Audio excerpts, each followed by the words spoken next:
నమస్తే. Phone tapping సూత్రధారి ప్రభాకర్ రావు నేడు మరోసారి సిట్ విచారణకు హాజరవనున్నారు. ఈ కేసులో ఇప్పటికే బాధితుల విచారణ ముగియడంతో ఇవాళ మరోసారి ప్రభాకర్ రావును సిట్ అధికారులు ప్రశ్నించనున్నారు.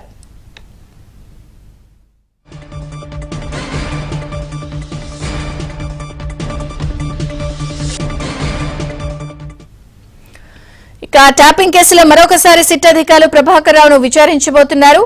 వివరాలను క్రైమ్ ప్రతినిధి ప్రవీణ్ అందిస్తారు. ప్రవీణ్,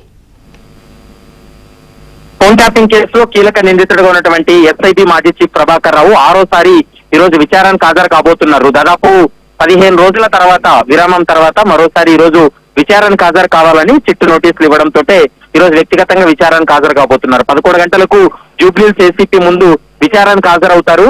అయితే ఇప్పటి వరకు జరిగినటువంటి ఇప్పటికే బాధితులు ఎవరైతే ఉన్నారో వారు ఇచ్చినటువంటి స్టేట్మెంట్ల ఆధారంగా చేసుకుని ప్రభాకర్ రావుని ఈ రోజు క్వశ్చన్ చేసేటువంటి అవకాశం అయితే కనపడుతుంది. మరోవైపు ఎఫ్ఎస్ఎల్ నుంచి కూడా సిట్ కు రిపోర్ట్ రావడం జరిగింది. ఎఫ్ఎస్ఎల్ రిపోర్ట్ ఆధారంగా చేసుకొని కూడా ఈ రోజు ప్రభాకర్ రావును ప్రశ్నించేటువంటి అవకాశం ఉంటుంది. మరోవైపు కాంగ్రెస్ ఎమ్మెల్యే ఎన్ఎం శ్రీనివాస్ రెడ్డిని కూడా ఈ రోజు విచారణకు రావాలంటూ కూడా నోటీస్ ఇవ్వడం జరిగింది. అతని వాంగ్మూలం కూడా రికార్డ్ చేసే అవకాశం ఉంటుంది. మరోవైపు ఎమ్మెల్సీ కవిత డ్రైవర్ కూడా నోటీస్ ఇచ్చారు. అతని యొక్క వాంగ్మూలం కూడా ఈ రోజు రికార్డ్ చేసేటువంటి అవకాశం అయితే కనపడుతుంది. ఈ రోజు కూడా సుదీర్ఘంగా విచారణ జరిపి స్టేట్మెంట్ రికార్డ్ చేస్తారు. Vijay Chandrika. Right, thank you Praveen.